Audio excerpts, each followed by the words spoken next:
Sandiaga seharusnya minta maaf kepada Anies, itu fitnah. Mencoreng nama baik Anies Baswedan perihal utang Pilkada 2017, Sandiaga Uno seharusnya meminta maaf.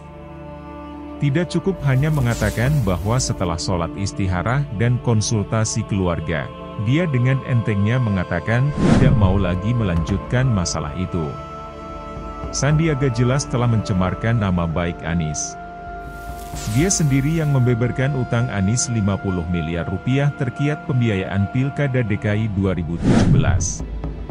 Setelah diungkap isi perjanjian yang sebenarnya tentang uang yang dipinjam Anies itu, barulah Sandiaga sekarang menyatakan, case closed, alias masalah itu diakhiri. Isi perjanjian yang sebenarnya adalah, kalau menang Pilkada 2017 itu, utang dianggap lunas. Tapi kalau kalah, Anies akan mengembalikannya. Klausul ini memang lain dari biasanya. Normalnya, kalau menang dikembalikan, kalau kalah dianggap lunas. Sandiaga mengatakan dia mengikhlaskan utang Anies itu setelah menerima masukan dari keluarga. Pernyataan ini sangat menyakitkan Anies, pasti. Sebab, setelah kemenangan Pilkada 2017 itu otomatis utang Anies tidak ada lagi. Tidak mau melanjutkan soal utang itu, cukup bagus. Tapi, Sandiaga Uno telah menggoreskan persepsi di kalangan publik bahwa Anies berutang. Pernyataan Sandi, begitu Menteri Pariwisata dan Ekonomi Kreatif, Menparekraf, itu akrab disapa, yang mengikhlaskan utang tersebut bukannya mengakhiri anggapan jelek orang terhadap Anies. Sebaliknya meyakinkan publik bahwa Anies masih berutang. Mengikhlaskan itu seolah utang itu ada dan belum dibayar. Padahal, sesuai perjanjian, kalau menang Pilkada tidak lagi dihitung sebagai utang. Sekali lagi, Sandiaga harus meminta maaf dan menjelaskan isi perjanjian asli. Kalau tidak, Sandiaga bisa disebut memfitnah Anies. Agak mengherankan mengapa Sandi menggungkit masalah pembiayaan Pilkada DKI itu. Di tengah hiruk-pikuk upaya penjegalan Anies secara masif karena berpeluang besar menjadi presiden, maka pernyataan Sandi tentang utang Anies terkait utang Pilkada itu sangat wajar disebut sebagai bagian dari upaya itu. Semua orang pantas menganggap Sandi masuk di barisan penjegalan.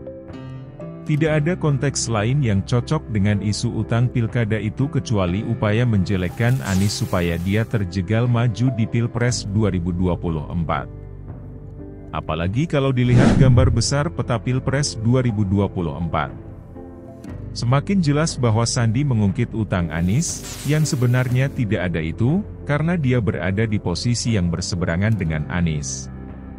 Artinya, Sandi adalah salah seorang figur yang ikut atau diikutkan dalam kelompok yang tidak ingin Anies menjadi presiden.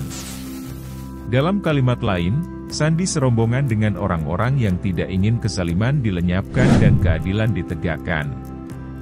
Anggapan ini sangat masuk akal. Sandi ikut bersama Prabowo Subianto memperkuat kezaliman dan kewenangan rezim. Belakangan ini, orang-orang Prabowo mengutak-atik komitmen Anies untuk tidak maju di Pilpres kalau Prabowo maju.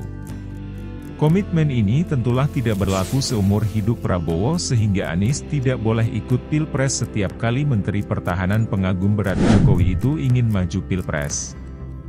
Sekarang ini, Prabowo sangat berambisi ikut Pilpres 2024.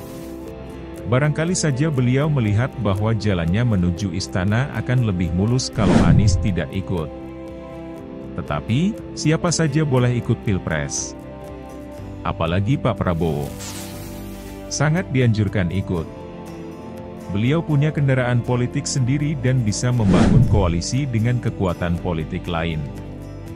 Gerindra sudah mengikat persekutuan dengan PKB.